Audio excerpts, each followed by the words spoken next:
Hello friends, Radhe Radhe. कैसे हो आप सब? आई होप ठीक ही होगे। तो लीजिए, मैं फिर से प्रस्तुत हूँ आपके सामने एक नई कहानी के साथ। आज की कहानी है कि नारियल का जन्म कैसे हुआ। जैसा कि आप सब लोग जानते हैं कि कोई भी घर में पूजा पाठ हो किसी भी प्रकार की, तो नारियल रखना ज़रूरी होता है। तो चलिए, आज मैं आपको सुनाती हूँ नारियल का जन्म कैसे हुआ। कहते हैं एक बार एक राजा सत्यव्रत थे। बहुत अच्छे राजा थे, बहुत प्रसिद्ध थे। उनके पास किसी चीज़ की कोई कमी नहीं थी। धन दौलत, राज्य बड़ा सा, सब कुछ था। लेकिन तब भी राजा को उनकी एक इच्छा थी जो पूरी नहीं हुई थी। और वो इच्छा ये थी कि वो चाहते थे कि वो स्वर्ग देखें, स्वर्ग लोग जाएं, स्वर्ग लोग कैसा है उसको जानें, उसको देखें, समझें। लेकिन उनको स्वर्ग जाने का रास्ता नहीं मालूम था कि कैसे जाते हैं।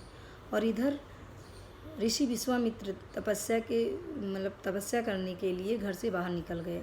और घर से निकले तो चलते चलते बहुत दूर निकल गए, और लौट के नहीं आए, अपने घर ही नहीं लौट के आए। तो उनके घर में जो उनके माता पिता थे और परिवार के अन्य सदस्य जो थे, उनकी सेवा करने वाला कोई नहीं था, उनको खाना पीना ला के देने वाला कोई नहीं था।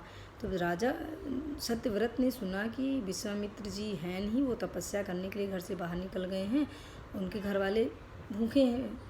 तो बहुत चिंतित हो उठे। वो तुरंत उनके घर गए, उन्होंने उनके परिवार की सेवा की, खाना पीना खिलाया, मतलब हर तरह से उनकी सेवा की।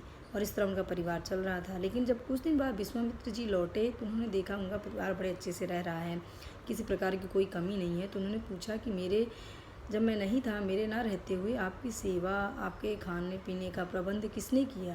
तो उन्होंने कहा कि राजा सत्यव्रत जी थे, उन्होंने हमारी बहुत सेवा की, हमारे खाने पीने का पूरा ध्यान रखा, बहुत अच्छे इंसान हैं वो। तो विश्वामित्र ने सोचा कि उनको धन्यवाद करना चाहिए। ये सोचकर वो उनके राजमहल गए। वहाँ गए और उन्होंने कहा कि मैं आपकी इस सेवा भाव से बहुत खुश हूँ, मांगो, कोई वरदान मांगो, आपकी कोई इच्छा हो जो मैं पूर्ण कर सकता हूँ। तो उन्होंने कहा, भगवान जी, आपकी कमी से आपकी दया से मुझे किसी चीज़ की कोई कमी नहीं है, लेकिन बस मेरी एक इच्छा है कि मैं स्वर्गलोक जाना चाहता हूँ, लेकिन मुझे वहाँ का मार्ग नहीं पता, रास्ता नहीं पता। अगर आप हो सके तो कृपया करके मुझे बताइए। तो उन्होंने कहा ठीक है। उन्होंने उनको रास्ता बता दिया। रास्ता बताने से क्या हुआ, वो स्वर्गलोक चले गए। कौन? राजा सत्यव्रत। लेकिन जैसे ही वो स्वर्गलोक पहुँचे, इंद्र जी ने उनको धक्के मार के नीचे ज़मीन पे गिरा दिया। जो नीचे ज़मीन पे गिर पड़े तो उन्होंने जाके ये चीज़ फिर भगवान विश्वामित्र को बताई। विश्वामित्र बहुत गुस्सा हो गए, इन्होंने ऐसा क्यों किया। उन्होंने सभी देवताओं को बुलाया और बुलाकर उन्होंने कहा कि ऐसा है, मैं राजा सत्यव्रत के लिए एक नए स्वर्ग का निर्माण करूँगा। और निर्माण करने के लिए उन्होंने पृथ्वी और स्वर्गलोक के बीच एक स्वर्गलोक बनाया और वहीं उनको दे दिया और वो खुशी से रहने लगे। लेकिन विश्वामित्र को ये चिंता थी कि फिर कहीं बहुत तेज़ हवाएं, आंधी तूफान चलेगा तो ये कहीं स्वर्गलोक गिरना पड़े, इसलिए इसके लिए कुछ करना चाहिए। तो उन्होंने एक बड़ा सा खंभा लंबा सा उसके नीचे लगा दिया, इसके सहारे से ये टिका रहेगा।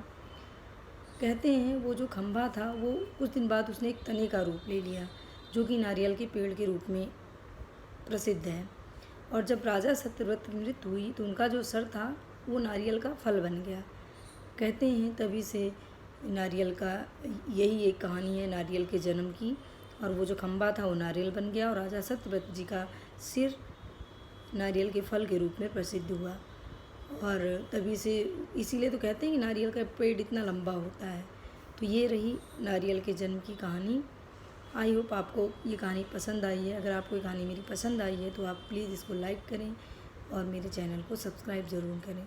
धन्यवाद। राधे राधे।